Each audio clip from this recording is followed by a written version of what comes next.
We're going to be doing a discussion today that our two panelists have actually prepared for a lot longer. Now, having been in the radio business, the idea is that when you finish, you should leave people wanting more. So I've got no doubt that the two of you, with all the information that you're going to impart to us in half an hour when you're expected to do it in about 2 hours, we're going to all be leaving here with a lot more. But let's start off with, the topic, you've seen it there. I also feel that it's a little superfluous to introduce panelists or guests in great detail, because Google knows everything and a hell of a lot more than I do. So if you want to know the dirt and the good, all you do is just input somebody's name into Google and Google will give you all of that. Aatri, just to start from your side, as a CFO at the Johannesburg Stock Exchange, clearly there's a lot of challenges. We heard earlier that the global financial crisis has really impacted on the global community saying, hey, we didn't know about this, we need to fix or to address at least the work that the Audit Committee does. Just from the JSE's perspective, as a bit of an overall on the topic of financial transformation, how are you communicating what needs to be done? Thanks, Alex. Hello to everybody. How am I communicating? Well, how are you talking to your clients, people like I used to be? Right.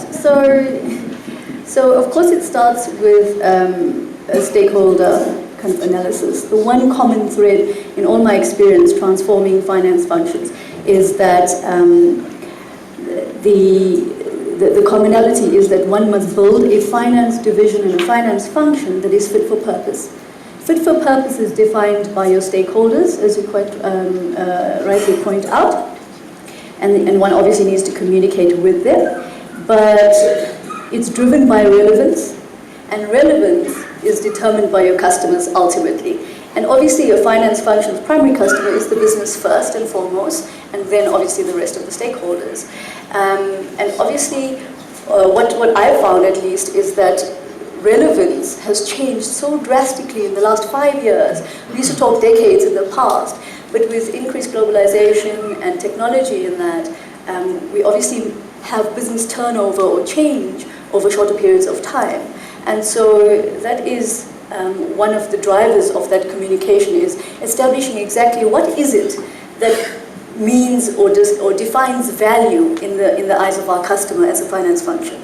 What about internally? Because the JSE is also listed. Yeah, so how do you mean internally? Well, internally within your own finance function. How are you engaging now with the Audit Committee? Okay, so obviously I've got this finance transformation program, and our head of audit committee here, so Nigel will attest to the fact that it is quite a common phrase used at our audit committees these days, is the finance transformation strategy. And once we've got the tone at the top right, obviously, and that means support from the CEO and the rest of the executive on embarking on this finance transformation program, we've obviously shared that information with the audit committee before even implementing the program. The program is a multi-year program. We're in year 3 at the JSE of transforming finance, the finance function. And we often use that term in interactions at the AuditCom through the efficiencies that have been gained and highlighted at results presentation, for example, at interims, year-end, etc. But also the output that's been generated is almost standalone. You know, one doesn't need to necessarily communicate the progress of the finance transformation. You can actually, it's demonstrable in the AuditCom dialogue. So we've shifted that audit committee dialogue to a far more, in my view, strategic level. And rather than backward looking, the numbers do take historical, the dialogue does take historical numbers into account, but it's also forward looking these days and a lot more tied up to the greater JSE strategy. Paul Marten is the CFO at Microsoft, a company that has been going through a lot of transformation in its own right. So how do you overlay that to your function? Yeah, I mean, Aatri's hit the nail on the head. The finance function, I think, a few years back, was responsible for looking at data and reporting on how we've closed the month and how we've closed the quarter, etc., etc. Today, the finance function in Microsoft is more forward-looking. I think probably about 5 years ago, we would spend 75% of our time as a finance function pulling data together, getting reports together, and handing that to our business partners, handing that to the boards, handing that to our GMs, etc. And I'm pleased to say that we've actually shifted gears. So rather than spending that 70% in just getting data together, we're now probably spending more like 50%, maybe less than that, 40 to 50% getting the data together, and subsequently spending the 60% providing insights. I think the role of the CFO has changed over time. We're no longer overseeing accounting practices. We're no longer seen as policing the organization. We're actually part of the strategic team that's running the business. And so that shift in the finance function has been a necessity to enable the CFOs and their finance organizations to perform that role. And I think the thing that's, and I come from a Microsoft lens here, the thing that's helped us is technology. Some of the technology that we're using has enabled us to do that. By using dashboards, scorecards, by outsourcing some of our transactional activity. It's left time back in my organization to bring value, to partner with the business. And that's something that I think, we're still on a journey. We're not perfect. There's lots of organizations out there doing it, but I think that's some of the value and transformation as a finance function we're doing and will continue to do over the next couple of years. Perhaps you could both give us an idea of the biggest challenges, talking to one of the questions that came through in your transformation processes. May I? Yeah. So I think for me, the first thing that was required for us to think about was our people. We're a people organization, we're a people function. And so we needed a different type of person in this new finance world than what we had 8 years ago. It's someone that can communicate, agile, comfortable with data, can have a high-level strategic conversation with a business partner. If I roll the clock back 8 years, I think it was more of a back-office finance function, someone that was comfortable in, let's say, Excel, comfortable in reporting, comfortable in their silo, less comfortable engaging with the business. And so I think that's one of the shifts that we made as a finance organization is looking at the right people that can help us on this journey. Yeah, absolutely concur with that. That's exactly been our challenge as well. And just to bring it closer to home, I'll give you specifics at the JSE. We've managed to maintain headcount in the finance division since I've joined, but we've gone through 2 structural changes. And when I joined, we had an accounting team. Now we've got a much smaller accounting team, which is transactional focused, more senior people in the accounting team to focus on regs and compliance, and I've developed what I call the commercial business partnering team. And so we've managed to achieve that with the same cost base, with the same headcount, but very, very different output. And that's all enabled through automation, standardization, just focusing on how we do things better and more efficiently.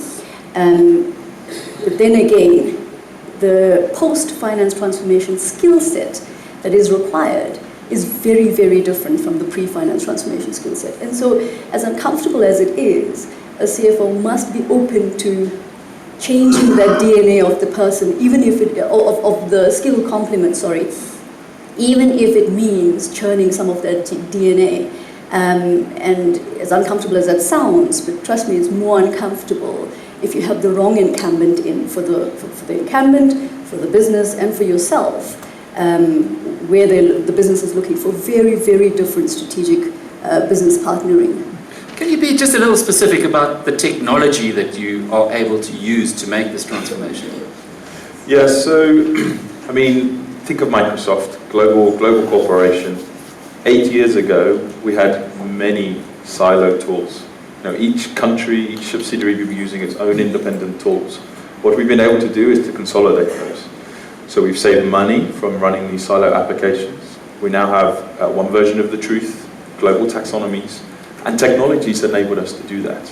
The other thing that's in the last 2 years we've been able to do is actually to use our business intelligence, our BI software.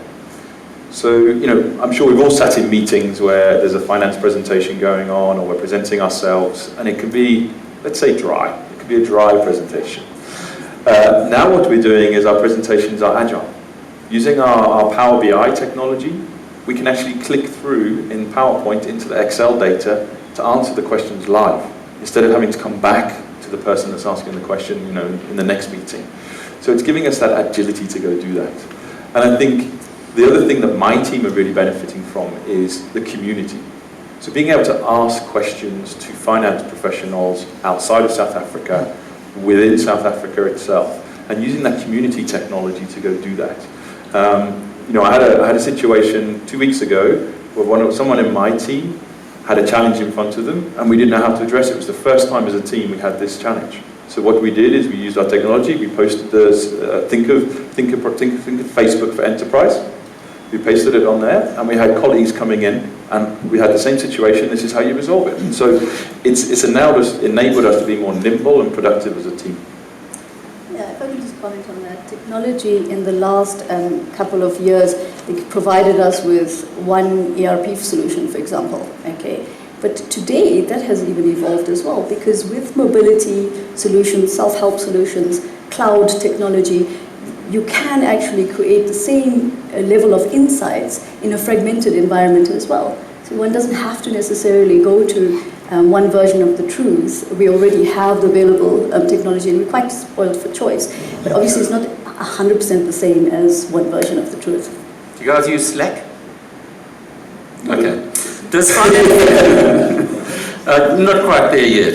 Does finance focus exclusively or excessively on external shareholders rather than business unit managers? So for my role, it tends to be more internally focused. We are a finance organisation that's supporting our business partners, that's supporting our GMs in running the business. We do obviously some external responsibilities with regards to our closing the year, our audit responsibilities, but it tends to, my focus is more internally. So I think finance transformation is a journey, and so that degree of interaction internally and externally shifts and changes over time. There's push and pull mechanisms as well. You want your vendors to do more of the work than our internal team. So you have a vendor portal, for example, and vendors are pushing information into your business, as opposed to in the past we would pull information from external vendors. With customers, we obviously want to free up a lot of our transactional work so that we spend our time in front of our customers. For the accounting team, the primary customer is the audit committee and the internal business. For the commercial team, it's internal and external. And that shift must take place over time, and it improves, more skewed towards external. I spend a lot of my time at external, but I would think it would be 50-50. I'm sorry, I probably confused a few people. Slack is an app that I would recommend you download if you haven't discovered it yet, which replaces business emails, and you're always real time within a particular area. So I was wondering if the transformation had reached that level yet. Silicon Valley it certainly has, but Johannesburg takes a little longer. If a company does not have proper systems, how can you transform that business? So I think systems will be key.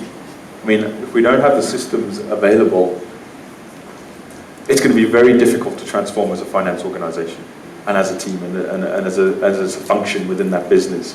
I think systems are key. If I look at our experience within Microsoft, the systems were the enabling catalyst for us. They enabled us to go and transform as a team. 10 years ago, we would have done a month close, and it would have been completely on paper. It would have taken us 10 days. Today, we do a paperless close, and we do it within 3 days. And it's systems that's enabled us to do that. And so, there was a clear vision that that's the path we wanted to go down 8 years ago or so. And so I think, if an organisation that's not quite there yet, they have to have a clear vision and a clear goal and a commitment to go and do that. And I think systems really is an important function that's going to help an organisation go forward. Maybe, Aatri, we can do this a little different. We've seen Capitec Bank come into the marketplace and change a lot of things, including its audit function, no doubt, because the annual financial statements are released within a month. Now, it's a big bank, it's got lots of people, it has a lot of technology. At the moment, I think, is it 6 months that you need to get your financial statements done by the JSE? Would you pull that closer? 3 months. 3 months. 3 months to release your prelims, but your financial statements, you have 6 months, if I recall. Yes.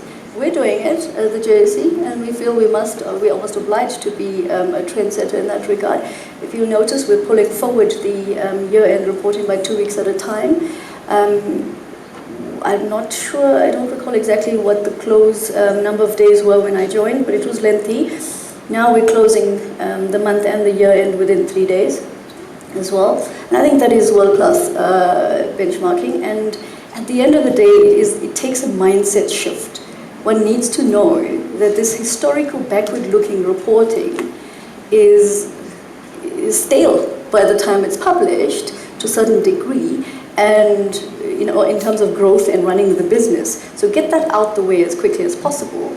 And yes, technology plays a very critical role in this regard, in getting that out so quickly. But I think also it's mindset and skill set.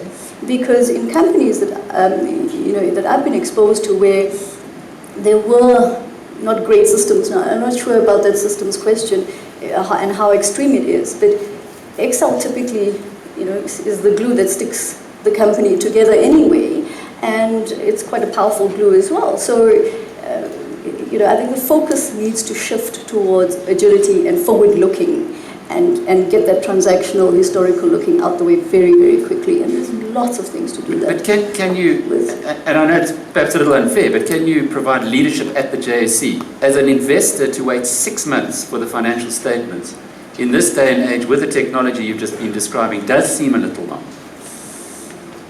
So how would you like the leadership? Make it 3 months, make it 6 weeks. I can sell you some technology, Aatri. Past that. I think we should call a friend in this regard.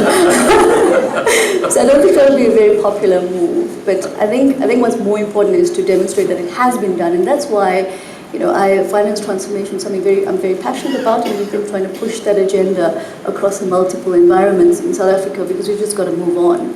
I suppose it's more a carrot than a stick. If the media were to highlight the JSE, Capitec and other companies that are doing this more rapidly, perhaps it'll bring the laggards along. How is the esteemed panel navigating around weak economic growth and uncertainty in planning?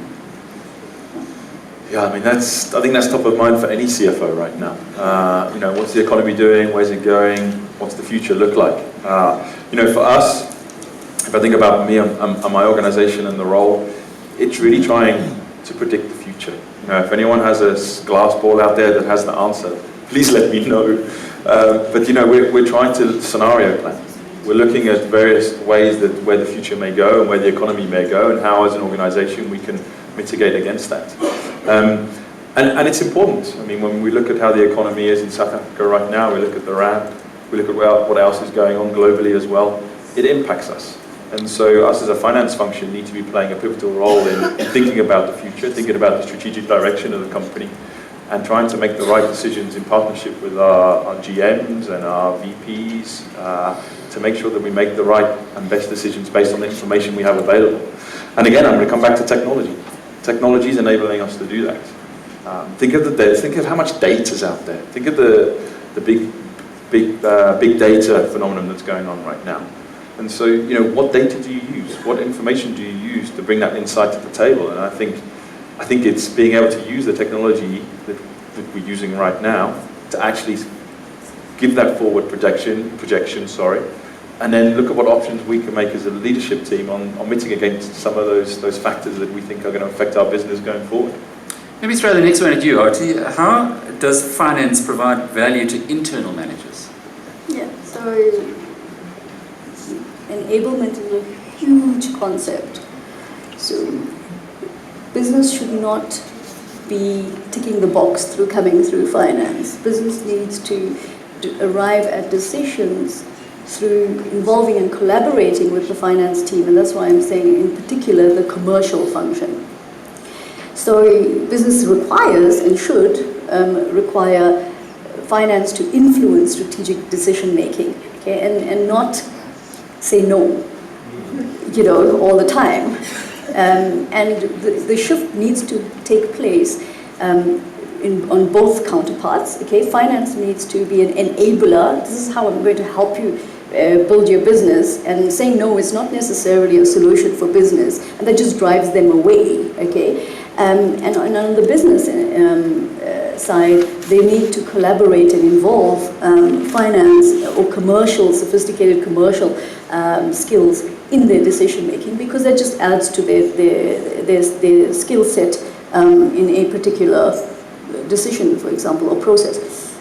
And internally, it's very, very key that we've got the right skills in the commercial skill set to be able to interact at all levels in the business and to be able to enable and influence in a very positive manner and say no, in a more constructive way. And that's business enablement as opposed to disabling business growth.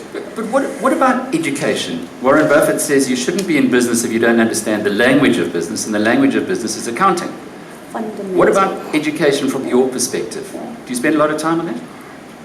So understanding the business and the drivers of the business is and where letting the other people understand the financial drivers of the business is more my question. That's the ticket to the game.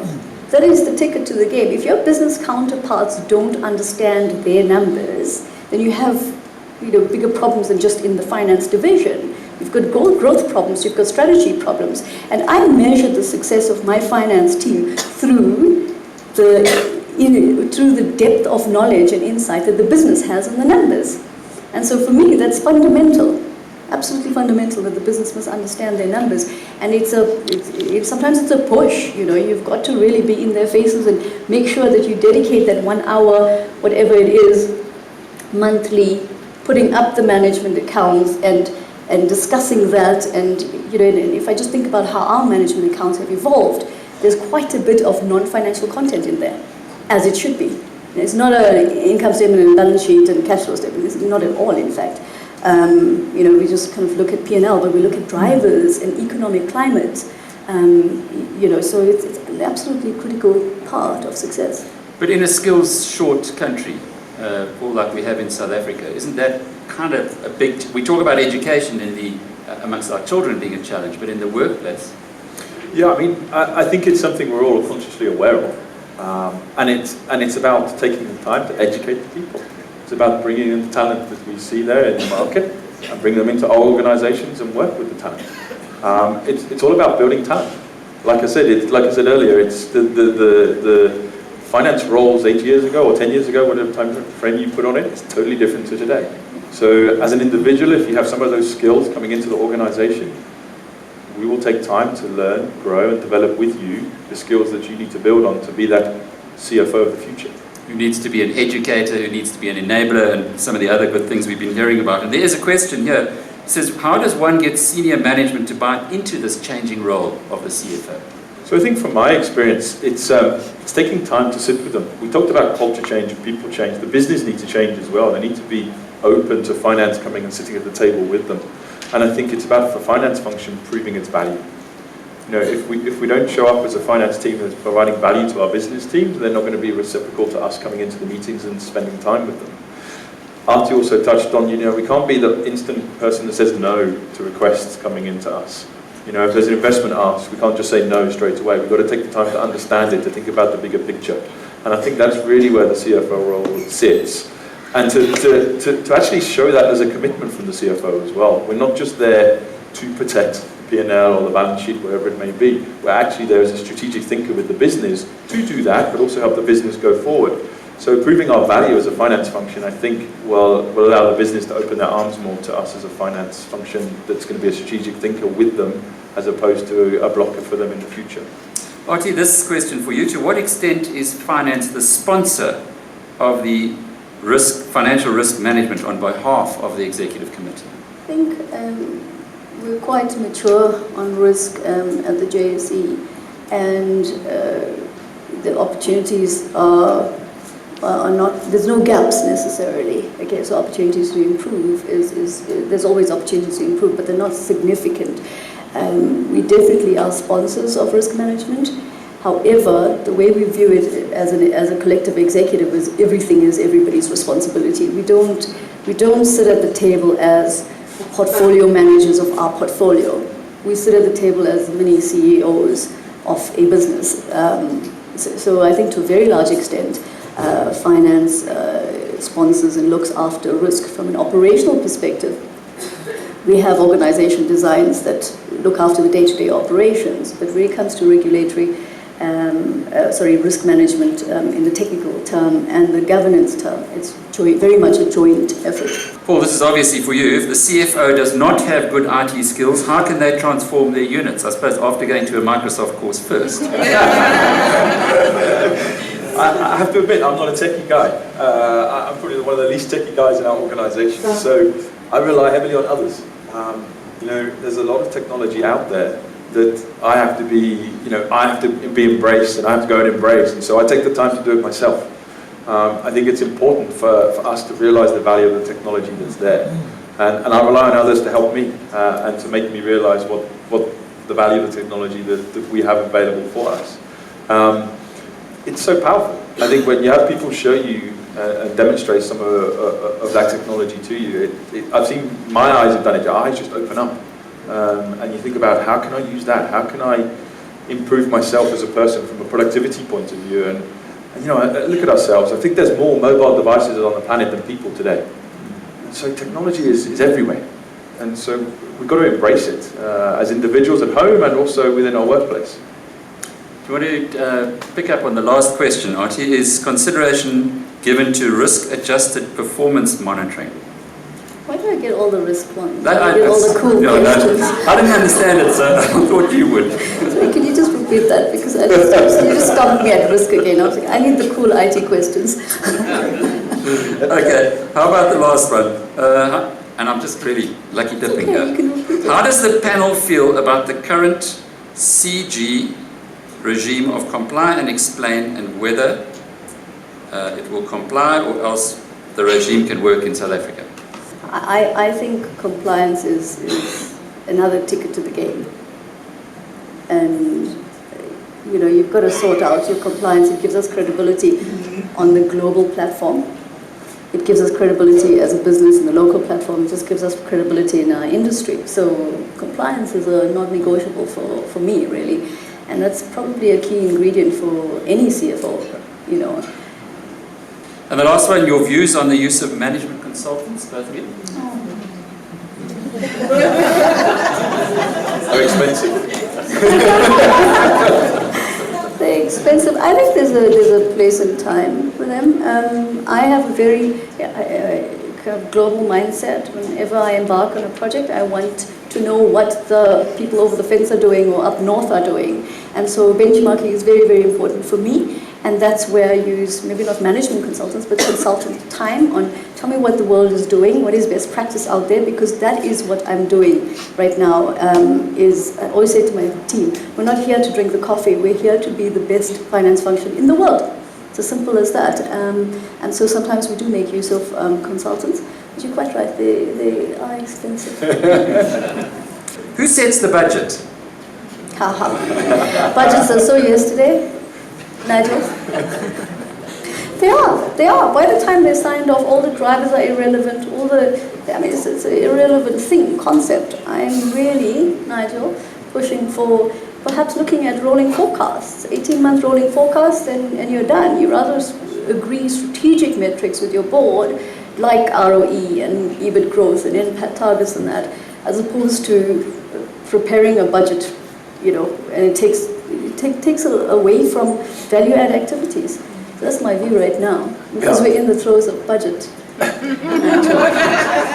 So we just did our budget. We did our budget 3 months ago. And it's amazing, right? You have 4,000 or 5,000 people globally in finance in Microsoft doing a budget cycle. And as Aatri said, it's 3 months old now. We moved on. The economy's moved on. Assumptions have moved on. And the thing we need to seriously think about is the rolling forecast cycle. We invest far too much time in that, into the budget cycle. So we need to have something that's smart, that's more flexible, and something that's, is a rolling cycle. And that's what we're looking at right now, to be honest, because we invest far too much time in it. And it takes time away from us being a valuable business partner, because everything's moved on since when we did it 3 months ago. But I'm wondering if Nigel Payne didn't actually plant that question himself. Given that he's coming up in just a few minutes after we've had tea, would you like your closing 1-minute comments? No, this was lots of fun. I think much of the dialogue in South Africa today needs to shift to finance being a more strategic business partner in any business, because we want this country to grow, we want to create jobs, we want to move forward as a country, and in finance we need to make sure that we're not back office support people, we are actually adding to that good economic growth in this country. And the one line I leave you with that I always tell my team, as a finance team now as we're going through that journey, is you've got to be comfortable being uncomfortable. Yeah? So, don't be in your comfort place.